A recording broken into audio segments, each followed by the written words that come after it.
Hi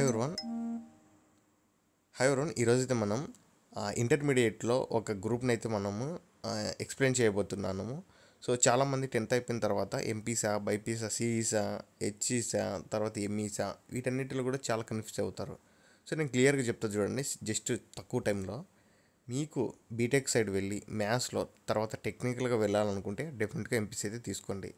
లేదా BiPC side వెళ్ళాలనుకుంటే మీరు మెడికల్ మీద ఎయిమ్ ఉంటే కన్నా బైపీసీ తీసుకోండి. మీకు గవర్నమెంట్ జాబ్ మీద ఎయిమ్ ఉంటే కన్నా డెఫినెట్గా హెచ్ఈసీ తీసుకోండి. లేదా మీకు మ్యాథ్స్ అండ్ తర్వాత కామర్స్, సివిక్స్ వైపు వెళ్ళాలనుకుంటే ఎంఈసీ తీసుకోండి. ఎందుకంటే సిఏ అలా వెళ్ళొచ్చు మీరు ఎంఈసీ తీసుకుంటే కన్నా, చార్టెడ్ అకౌంటెన్సీ. సో సిఈసీ ఏ విధంగా యూజ్ అవుతుందంటే బ్యాంకింగ్ సైడ్ కానీ ఆ విధంగా యూజ్ అవుతుంది.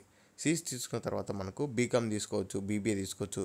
సో సిఈసీ తీసుకున్న తర్వాత ఇవి తీసుకుంటే చాలా ఈజీగా అయితే మనము అర్థం చేసుకోవచ్చు. సో ఇప్పుడు మనం సిఈసీ గురించి అయితే ఎక్స్ప్లెయిన్ చేయబోతున్నాను. అంటే చాలామంది ఒక అపోహ అయితే ఉంది, అదేంటంటే సిఈసీ అనేది చాలా చీప్ సబ్జెక్టు, తర్వాత చదువురాని వాళ్ళు మాత్రమే సిఈసీ తీసుకుంటారు అనేది. సో సిఈసీ అనేది చాలా అంటే చాలా ఇంట్రెస్టింగ్ సబ్జెక్టు. సో తెలివి లేని వాళ్ళు మాత్రమే ఆ మాటలు అయితే అంటారు. ఇది కూడా మనకి కొంచెం హార్డే ఉంటుంది అండ్ ఇంట్రెస్టింగ్గా ఉంటుంది. బట్ మనకు మిగతా గ్రూప్స్తో పోల్చినంత ఆ స్ట్రెస్ లెవెల్స్ అయితే ఉండవు. సో మనకు ఓన్గా అయితే ఇవి రాసుకుంటూ వెళ్ళొచ్చు. సో ఫస్ట్ ఆఫ్ ఆల్ మనకు సిఈసీ సబ్జెక్టులు ఏమేమి ఉంటాయంటే కామర్స్ ఉంటుంది, ఎకనామిక్స్, తర్వాత సివిక్స్. ఇప్పుడు మనము కామర్స్ అనేది ఏ విధంగా ఉంటుందో చూద్దాం. సో కామర్స్లో మనకు టూ టైప్స్కి అయితే డివైడ్ అయి ఉంటుంది. అదేంటంటే 50 మార్క్స్ వచ్చేసరికి థియరీ ఉంటుంది అండ్ 50 మార్క్స్ వచ్చేసరికి అకౌంటెన్సీ ఉంటుంది.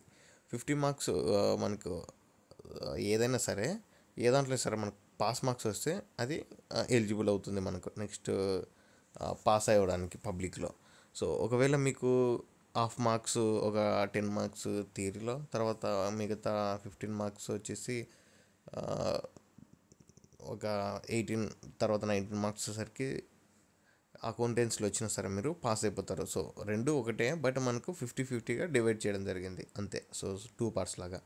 మనకు కామర్స్లో మెయిన్గా వచ్చేసరికి బిజినెస్ కాన్సెప్ట్స్ అయితే ఉంటాయి. సో బిజినెస్ అనేది ఏ విధంగా ఉంటుంది, పార్ట్నర్స్ అంటే ఏంటి, బిజినెస్ ఏ విధంగా ఎస్టాబ్లిష్ అవుతుంది, ఆ బిజినెస్లో మనకి ఏ విధంగా రన్ చేసుకోవాలి, ఇవన్నీ కూడా ఉంటాయి. తర్వాత ట్రేడ్, తర్వాత అకౌంటెన్సీ, ఇందాక నేను చెప్పాను కదా అకౌంటింగ్, ఆ విధంగా ఉంటుంది. తర్వాత మార్కెటింగ్ స్ట్రక్చర్, ఇవన్నీ కూడా మనకు కామర్స్ అయితే కవర్ అయి ఉంటాయి. తర్వాత మెయిన్ సబ్జెక్ట్ వచ్చేసరికి ఎకనామిక్స్. సో ఎకనామిక్స్ అనేది చాలా అంటే చాలా ఇంట్రెస్టింగ్గా ఉంటుంది సబ్జెక్టు. సో మనకు పాతకాలంలో ఉన్న పాలసీస్ అంటే ఏంటి, తర్వాత ఎలా వచ్చాయి అవి, తర్వాత ఇంకా థియరీస్, ఎకనామిక్ థియరీస్ అంటే మన ఎకనామిక్ గురించి ఎవరు ఏ విధంగా చెప్పారు, ఇవన్నీ కూడా మనకు ఎకనామిక్స్లో అయితే కవర్ అయి ఉంటాయి. ఇంకా చెప్పుకోవాలనుకుంటే ఎకనామిక్స్లో కరెంట్ సిచ్యువేషన్స్ కూడా మనము తెలుసుకోవచ్చు. సో మన లెక్చరర్స్ మంచి వాళ్ళైతే కనుక కరెంట్ ఎకనామిక్ సిచ్యువేషన్స్ కూడా మనకైతే ఎక్స్ప్లెయిన్ చేస్తారు. సో మనం కూడా రీసెర్చ్ చేసి మనమైతే తెలుసుకుంటూ ఉండాలి. సో ఎకనామిక్ అనేది చాలా అంటే చాలా ఇంపార్టెంట్.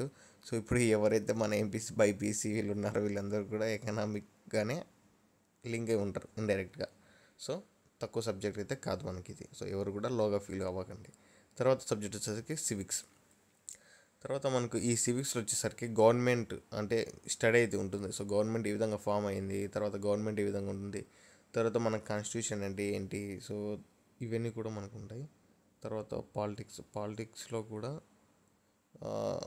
ఎమ్మెల్యే ఏంటి, సీఎం, పిఎం వీటన్నిటి కూడా ఎలిజిబిలిటీ ఏంటి, ఇవన్నీ కూడా ఉంటాయి. తర్వాత పబ్లిక్ అడ్మినిస్ట్రేషన్, సో ఇంకా సిటిజన్షిప్, ఇవన్నీ కూడా మనకి సివిక్స్లో అయితే కవర్ అయి ఉంటాయి. తర్వాత ఇంగ్లీష్ అనేది మ్యాండేటరీ లాంగ్వేజ్ సబ్జెక్ట్ ఇది. సో దీంట్లో మన కమ్యూనికేషన్ స్కిల్స్, తర్వాత మనకు జాబ్, ఇవి మనకు సివి ఇవన్నీ కూడా రెడీ చేసుకోవాలని సెకండ్ ఇయర్స్ ఉంటాయి. సో ఫస్ట్ ఇయర్లో దాదాపు ఏపీసీ, బైపీసీలు అందరికీ కూడా ఇంగ్లీష్ అనేది కామన్. తర్వాత ఆప్షనల్ సబ్జెక్ట్ వచ్చేసరికి ఇంకా మీ ఇష్టం, అది ఏదైనా తీసుకోవచ్చు మీరు, సాంస్క్రిట్ కానీ తెలుగు కానీ. సో ఈ విధంగా అయితే మనకు సిఈ సబ్జెక్ట్ అయితే ఉంటుంది. సో మీరు ఒకవేళ మేనేజ్మెంట్ సైడు, తర్వాత లా సైడు, సోషల్ సైన్స్ సైడ్ వెళ్ళాలనుకుంటే కనుక డెఫినెట్గా సిఈసి అయితే మీరు తీసుకోవచ్చు. Thanks for watching.